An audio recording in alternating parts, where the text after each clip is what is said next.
be honest, after I hurt my back, I pretty much stopped lifting and stopped playing basketball. It got to the point where I was literally wearing a back brace to get through performances. I'm gonna tell you what, you catch me 6 months ago, I'm jumping everywhere, but my back. Once he gave up on avoidance and back band-aids, we progressed his back extension from iso holds to assisted half reps to unassisted full reps, all the way to weighted reps to failure. Oh! Ah! Training outer hip drop set, holding 30 seconds at each position, getting a pump right where he had nerve pain, then immediately into a loaded stretch with the pigeon pulse, working to lower and lower angles over time. So 1 year spent building his own back brace took him out of a loop of 10 years. You could do the same, play the long game. I'm here with Dex. We spent the past year building up his own back brace, and we waited to do this video till we had enough progress where it was authentic and real. We could just storytell how it went. So he had a shit back by definition. You know my concept, it's sensitive, hidden and imbalanced, incredibly weak and tight. And he's now at a place where 10 times better than before, still has work to do, but that trajectory is completely different. Right. And yeah, man, how many years was it? I first hurt my back when I was in 11th grade, so I was 16. Yeah. Right side, right over here, lower back strain. Hurt it again really bad at the University of Montana when I was like 21, 22. Yeah. And then when I hit 30 was when I started getting perpetual radiating pain down my legs. That's when I called you. Yeah. And then when I hit 30 was when I started getting perpetual radiating pain down my legs. That's when I called you. Yeah, and we got started. We did a whole full-length podcast into a story if you want to check it out. But today we're going to go through the 4 main exercise progressions that really helped them, and we're going to give a breakdown of why it helped. So back to that acronym of shit back. So you remember, sensitive is the first one. Shit. Oh, okay, it's an acronym. Oh, yeah.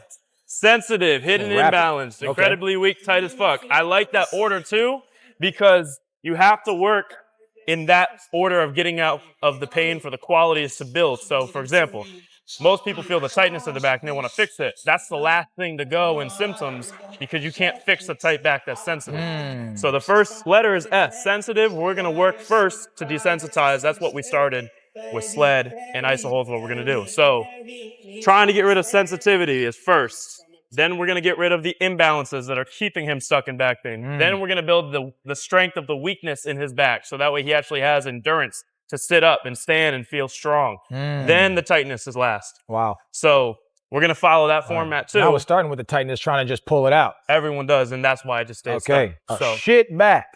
Yeah. That's bars. All right, step 1, sensitivity. We're going to get going, just slow, nice and steady, even slower. So a lot of people know, you can follow us as we go, you can become intolerant to compression on your spine. So the force of gravity just going on your discs over time gets to a point where you feel like you have to hang from a bar every day or get an inversion table so that way you get disc spacing through the vertebrae. That's true for relief. Now, how do you get out of sensitivity more long-term? It's something like the sled.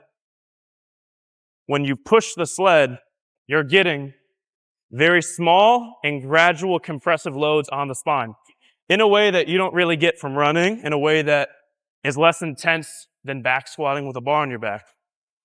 So a lot of what we're doing is flipping, running away from something to trying to build preparation for it. Oh, yeah. So as he goes again, we warmed up every session with this. Another trip? Yep. Uh-oh. Not just backwards for the knees, but forwards. He's pushing through his legs, and the load has to go through his vertebrae disc into the spine, into the actual sled. So this is building conditioning within the spine to be able to handle a little bit more compression. You've improved a lot on this over the past year. Night and day. First round, let's get into it. So you're just internally rotating. We do 30 seconds at this position. Yep. If this is too hard, could lie down on the elbow. I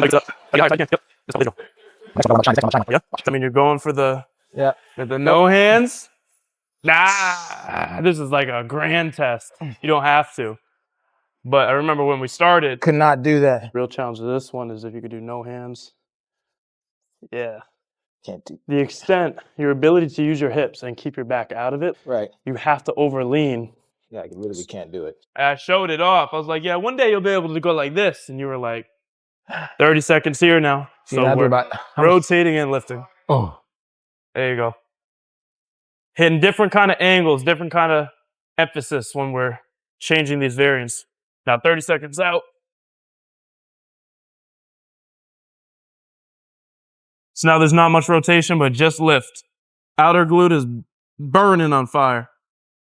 Oh, I can. That's it. That was one that really just. Well, it's starting to train the low back with tension. Everything's squeezing and firing, but not spasming. That's a really important nuance to reteach your nervous system and firing patterns of the muscles. So we started, did you start with 2 minutes on this? No, I couldn't get 2 minutes in the beginning. In the beginning, my goal, I think the first time I did it, I got somewhere between 120 and like, I think I tapped out at like 122. Yeah. Something like that. I have it in a book somewhere. And a lot of people, when they start, it's not just, oh, it's burning like fatigue. It's this sort of unsettling, ambiguous sort of feeling of kind of tight, kind of locking up, it's kind of sore. And so that whole process is expected. That's why we start super slow, 30 seconds of an iso hold.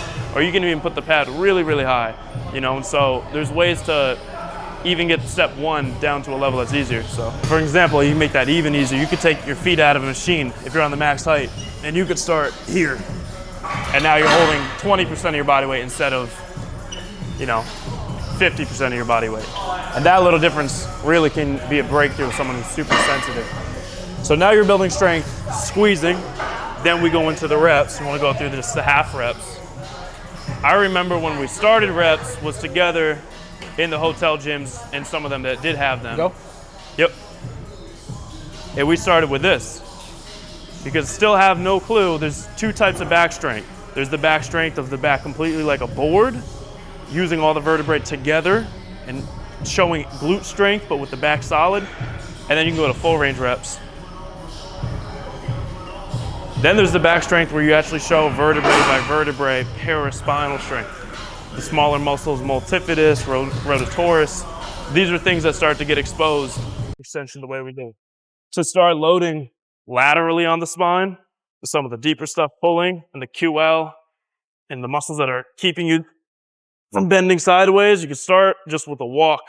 And we did suitcase carry. So if you want to go through on the left side. So right here, right? Go about halfway down and back, trying to look really, really steady. A lot of people have done this before. Nice. Tell me when. You can turn around. You could work a side plank. You could work a side iso hold on the back extension. All of these things are just general core training to the outside, which is good. And now you're going to directly go into the side bends. But because he's on back extension, now we can go lateral flexion on the spine. Yep. This leg back or? Opposite. Opposite, right. Yep. Oh. A little more space between the legs. Yep. There you go. Do 10. So you can start with no weight and literally just practice reaching apart and getting the upper body reaching one way and the other hand reaching down, separating. Oh, yeah. This one's therapeutic. There you go. He's slightly turning his arm to look up to the ceiling. So now you can switch. Yep. Let's go through the walk.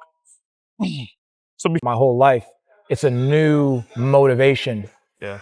To come work out. Like I'm working out to feel better. Right. So, yeah, man. Well, I appreciate it. My For brother. real. It's going to help people. Your journey's been inspiring for me to be a part of, and it's Thank real. you, You man. can't cheat like life principles, and Yeah, this you is a can't good cheat it. application of it. This is really a problem that affects everyone. Like, Everybody.